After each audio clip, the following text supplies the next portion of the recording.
नमस्कार दोस्तों, स्वागत है आप सभी का। इस वीडियो में हम बात करेंगे कैंडिडा ऑरिस के बारे में, जो कि काफ़ी डेडली फंगस है। अभी हाल ही में खबरों में है क्योंकि यूनाइटेड स्टेट्स ऑफ अमेरिका में इस फंगस से रिलेटेड काफ़ी केस निकल के आ रहे हैं। तो इससे रिलेटेड जितने इंपॉर्टेंट फैक्ट्स हैं सबको हम इस वीडियो में कवर करने वाले हैं। आप इस वीडियो को अंत तक देखिएगा।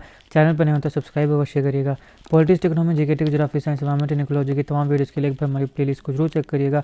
आप किसी भी एग्जाम की तैयारी कर रहे हो, हमारी प्लेलिस्ट और घंटे की बाकी वीडियोज़ आपके लिए काफ़ी हेल्पफुल होने वाली हैं।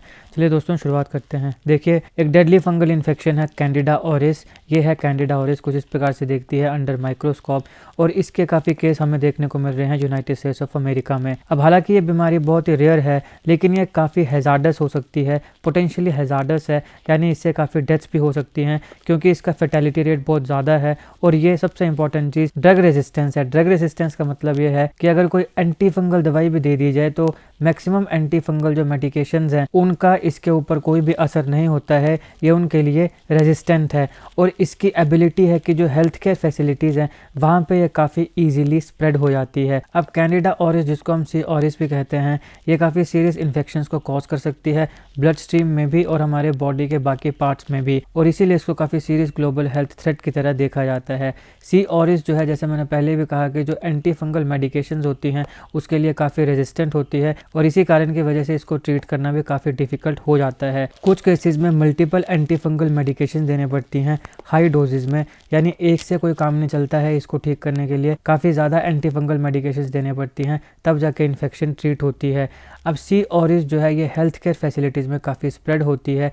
कैसे स्प्रेड होगी? मान लो कि कोई एक सरफेस है, जैसे कुर्सी होगी या टेबल है, कुछ भी है, वहाँ पे मान लीजिए पेशेंट वहाँ पे बैठा है या पेशेंट ने वहाँ पे टच कर दिया, तो वो सरफेस जो है वो कंटामिनेटेड हो गया, या किसी इक्विपमेंट से मान लीजिए कि उसकी ट्रीटमेंट हुई है और वही इक्विपमेंट जो है उसके साथ आपकी ट्रीटमेंट होगी, तो इस प्रकार की चीज़ों से हेल्थ केयर फैसिलिटीज़ में कैंडिडा ऑरिस स्प्रेड हो जाता है। इसके साथ साथ मान लीजिए कि कोई कैंडिडा ऑरिस का पेशेंट है, कोई व्यक्ति है जिसको बीमारी है कैंडिडा ऑरिस है, और उसके साथ आप फिजिकल कांटेक्ट में आ जाते हैं तो भी ये बीमारी फैल जाती है, खासकर हेल्थ केयर फैसिलिटीज़ में। अब इसकी खासियत क्या है कि सरफेस पे काफ़ी हफ्तों तक जिंदा रह सकता है। मुख्यतः कैंडिडा ऑरिस उन पेशेंट्स को ज़्यादा अफेक्ट करता है जो कि सीवियर, बहुत ही खतरनाक मेडिकल कंडीशंस को फेस कर रहे हैं और जहाँ पे कम्प्लेक्स मेडिकल केयर की रिक्वायरमेंट है। अब अगर कोई पेशेंट इन्वेजिव मेडिकल डिवाइसेस पे है, जैसे कि ब्रीथिंग ट्यूब्स हैं, ये होती हैं ब्रीदिंग ट्यूब्स, या फिर फीडिंग ट्यूब्स हैं, या फिर आपके पास कैथेटर्स लगे हुए हैं वीन में, या यूरिनरी कैथेटर्स लगे हुए हैं, तो इस प्रकार की अगर कोई इन्वेजिव मेडिकल डिवाइस का पेशेंट है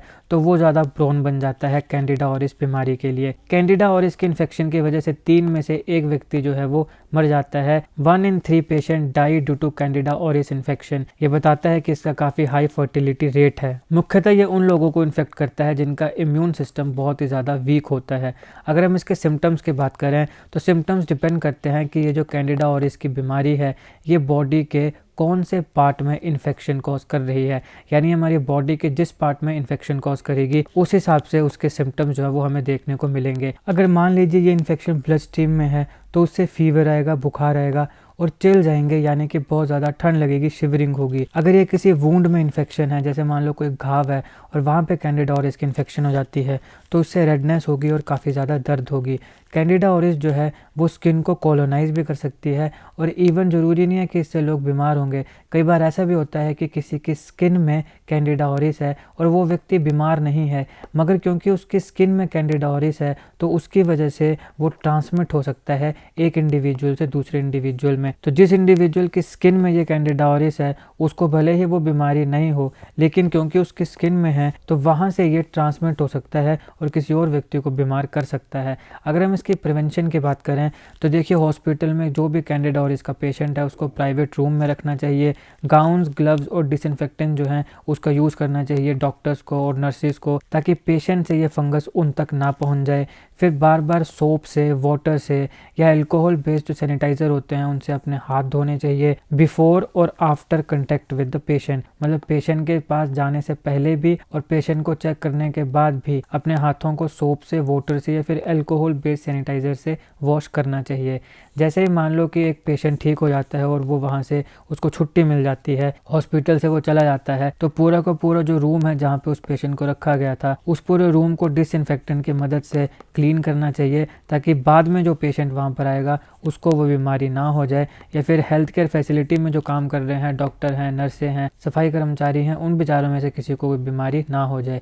अगर हम इसके ट्रीटमेंट की बात करें तो देखिए, हमने पहले भी कहा कि क्योंकि ये रेजिस्टेंट है काफ़ी एंटी फंगल मेडिकेशन के लिए, इसलिए इसकी जो ट्रीटमेंट है वो काफ़ी चैलेंजिंग हो जाती है। इसलिए टेस्टिंग करनी पड़ती है अलग अलग ड्रग्स की, ये डिटरमाइन करने के लिए कि कौन सा ड्रग जो है वो एक पर्टिकुलर पेशेंट को लगेगा। और मैंने आपको पहले भी कहा कि जो सिम्टम है वो डिपेंड करते हैं कि बॉडी के कौन से पार्ट में इन्फेक्शन हुई है। तो अलग अलग ड्रग्स का यूज़ किया जाता है, फिर देखा जाता है कि कौन सा ड्रग एक पर्टिकुलर इंडिविजुअल को ठीक बैठता है, फिर वही दवाई जो है वो उसको लग जाती है। इसकी ट्रीटमेंट की आउटकम डिपेंड करती है पेशेंट जो है उसकी ओवरऑल हेल्थ कैसी है और वो ऑलरेडी किसी मेडिकल कंडीशन को फेस तो नहीं कर रहा है। अगर इसकी हिस्ट्री की बात करें तो देखिए, कैंडिडा ऑरिस की इन्फेक्शन सबसे पहले हमने जापान में 2009 में देखी थी।